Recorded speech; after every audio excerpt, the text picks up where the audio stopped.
Riley, pressed in on From the floor of the CME Group, this isn't Danny Riley on this Tuesday, April 20th. You know what, these guys, this is Jason Carter. You've talked to, you've seen Troy before. He's an order filler in the S&P option pit. Actually, Troy, you've been doing a lot of biz lately, haven't you? It's been pretty busy, thanks to you, Rich. You had like a 40,000 lot day the other day? Yes, it's been pretty busy.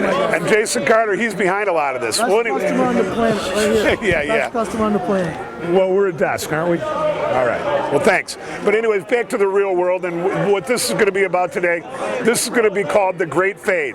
And the Great Fade was selling into the news when the announcement was made about Goldman Sachs and their problems that they're having right now. You know, the markets have had a really big thing about taking news and gobbling it up, and Goldman's been the latest one that they've gobbled up. Now, right now, as we're sitting, the S&Ps are up 8 handles. The volume in the big contract's about 6,500. And when you take out the 300,000 minis, there's about 700,000 minis traded. That's not so good.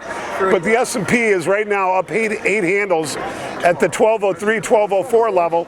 And this whole incident with Goldman started last Friday when the SPUs were around the 1206 level. In fact, HL Camp, Hank from HL Camp just came on the IM and said, this is exactly the price that Goldman started selling SPUs last week. Well, you know what? It was a one-day wonder, or we don't know if it was a one-day wonder or a one-day blunder, but either way, the markets have resumed their course on the upside again, and actually they feel very firm, and there's absolutely no selling to be found around here. Now, over in the 10-year note options, a buddy of ours who's one of the bigger order fillers over there told us last week they were really busy. He did 133,000 lots in one day, and since then, the markets, the volume has dropped off a little bit over there, but you know what, is more talk enters into the market about higher interest rates, those pits over there are going to take off. Volume over in the Eurodollar options will explode. You know, that used to be one of the CME's largest volume contracts on the floor, and after the credit crisis, they were doing about $1 million to $2 million a day on a good day. And then after the credit crisis took hold of it, their volume dropped it drops down to 300,000 or 400,000, 500,000 lots a day. Now on a big day, they're back doing 500,000, 600,000, which is really good. But you know what? It's not exactly where it was prior to the credit crisis. Now, over in the grain market, the beans are firm. What else are you looking at? You get 20 seconds. Beans and corn are very firm this morning. There's been a fair amount of buying going in through there. You know, the grain markets, again, are seasonal, and we went into their volume. We went into their seasonal volume trends back about a month and a half ago, and they've yet to really pick up in there. You know, it's a big thing for the guys in the grain room. They depend on the seasonality stuff to get their trades going, and right now, like the big option trades have not really showed up in there. Trust me, they will as the markets move into the summer. But as far as the rest of the trade goes here today, when the S&P sold off down to 97, this desk in particular put out an IM that we cannot be a seller into a decline like that. And then a couple minutes later, we were back above 12 even and back above up to 03, 04. You know what? We just don't see the weakness.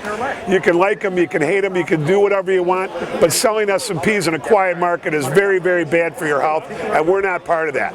As far as the rest of the day goes, we said that there are stops from 03 up to 06. We're right into the middle of that. We have an 05 high, and above 06 we've got stops from 09 up to 12 even, and we think by the end of this week we'll see this.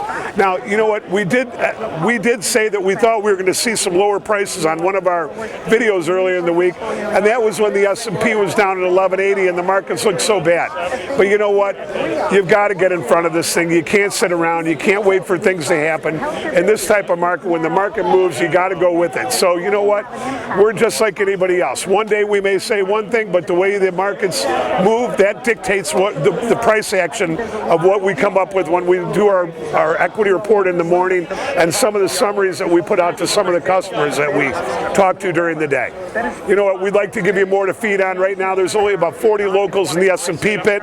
Like we said yesterday, the PPT was around, and they really did a good job of getting the market back in line, of getting it right back up where it needs to be. As far as the upside's concerned, we still have that 1213, 1214 level, and then all the way up to that 1231 half, 31, 32 half level that Top Notch has been talking about on his report. We'll be back tomorrow with another update. That's all we've got from here.